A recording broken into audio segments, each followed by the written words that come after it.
अग्न आयाहि वीतये गृणानो हव्यदातये निहोता सत्सि बर्हिषि।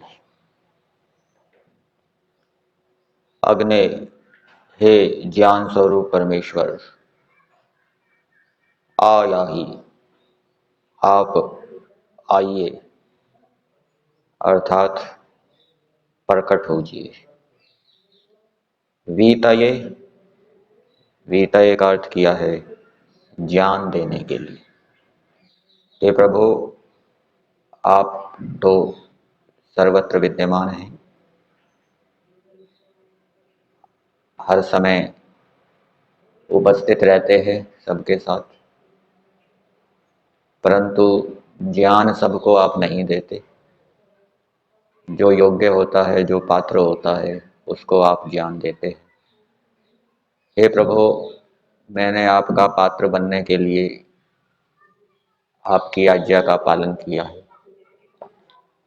अब आपसे विनती है, प्रार्थना है कि आप ज्ञान देने के लिए प्रकट होजिए।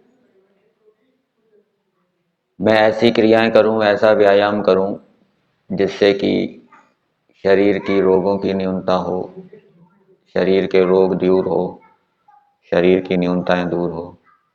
ऐसा व्यायाम, ऐसी क्रियाएं ना करूं जिससे कि शरीर के रोग बढ़ें, शरीर के अंदर बाधाएं उत्पन्न हो।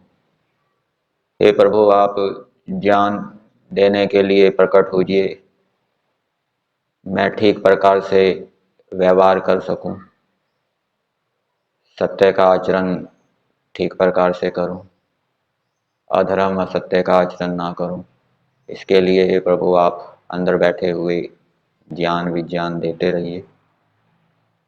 खाने पीने का भी ज्ञान दे दीजिए, कितनी मात्रा में खाऊं,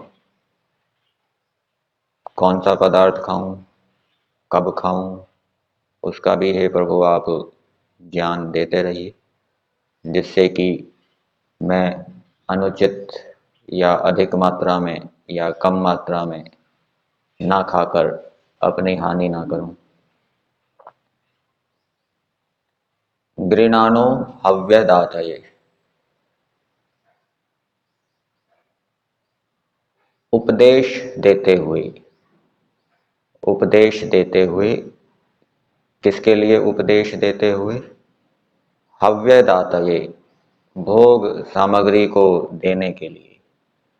हे प्रभु, आप भोग सामग्री को देने के लिए उपदेश देते हुए मेरे हृदय में प्रकट होजिए। निरंतर उपदेश देते रहिए। नी होता सत्सि बर्हिषि, हे प्रभु, आप मेरे हृदय के अंदर निरंतर विराजमान रहिए।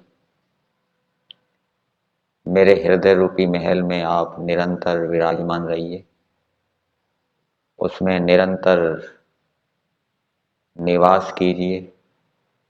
मैंने इस हृदय को सत्य आचरण से सुंदर बनाया है, आपके लिए तैयार किया है। आप इस हृदय रूपी महल में आकर निरंतर विराजमान रहिए और हर समय अंदर बैठे हुए मुझे प्रत्येक क्रियाकलाप का मार्गदर्शन करते रहिए। हर समय आपकी प्रेरणा से मैं शरीर से, मन से, वाणी से उत्तम क्रियाओं को करूं, हितकारी क्रियाओं को करूं, सर्वहितकारी क्रियाओं को करूं। ऐसी क्रियाओं को ना करूं जो कि निकृष्ट हो, अकल्याणकर हो, सबके लिए अहित करने वाली हो। तथा हे प्रभु, आप हृदय रूपी आसन में विराजमान होते हुए आपकी जो शिक्षा है, भय लज्जा शंका आनंद उत्साह, उसका भी आप उपदेश करते रहिए। मुझे उस शिक्षा के विषय में बिल्कुल स्पष्ट ज्ञान हो, कोई संशय भ्रांति ना रहे।